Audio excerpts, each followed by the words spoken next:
O Senado Federal, portanto, apresentou hoje a primeira versão do plano de ajuda a estados e municípios para a superação da crise econômica provocada pelo coronavírus.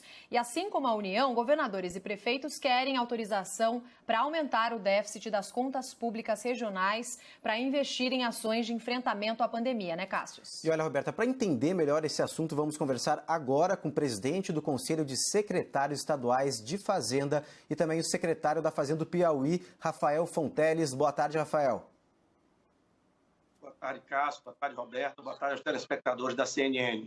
Rafael, o governo federal diz que não se pode aprovar um plano de ajuda sem contrapartidas dos estados e também dos municípios. Como está essa negociação para a gente poder entender melhor?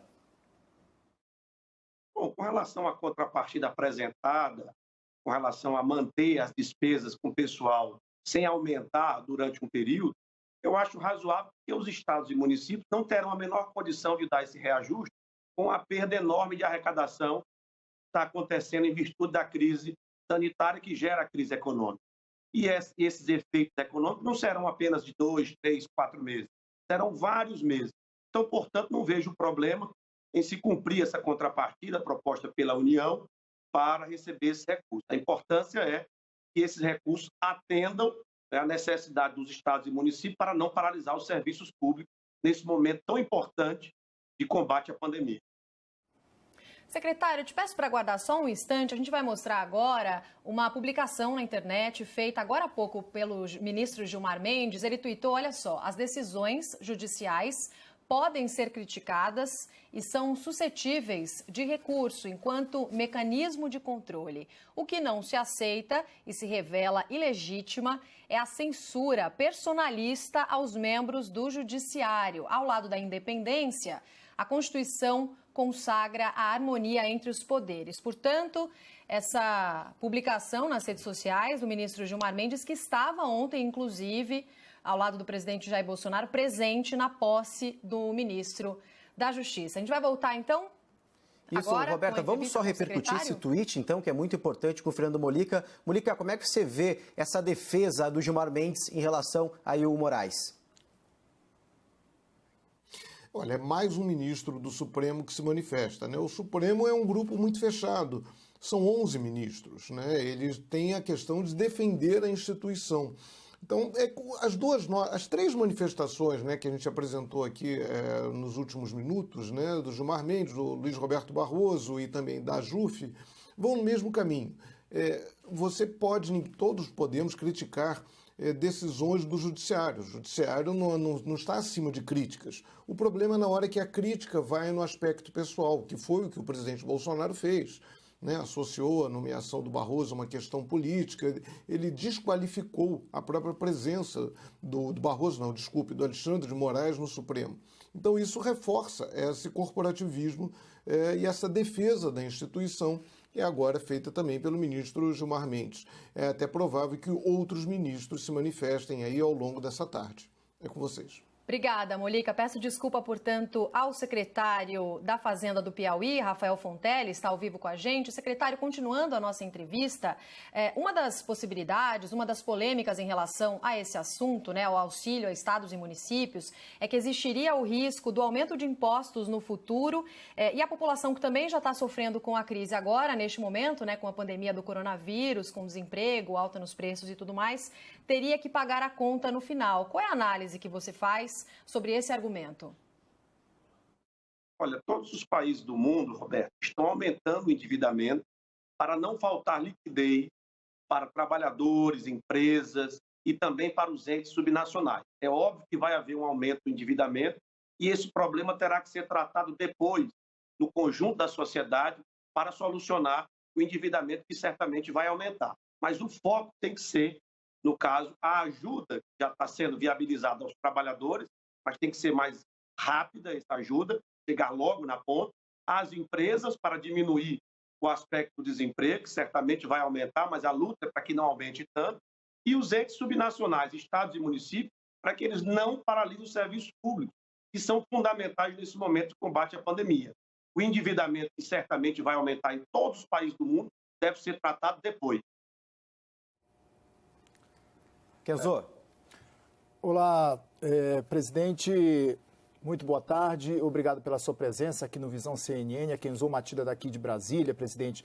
Eu gostaria de repercutir com o senhor em relação às falas que o presidente Jair Bolsonaro tem feito constantemente a prefeitos e governadores, criticando e diz que essa queda, tudo isso é em decorrência da ação de prefeitos e governadores. Como é que o senhor avalia essa fala do presidente Jair Bolsonaro?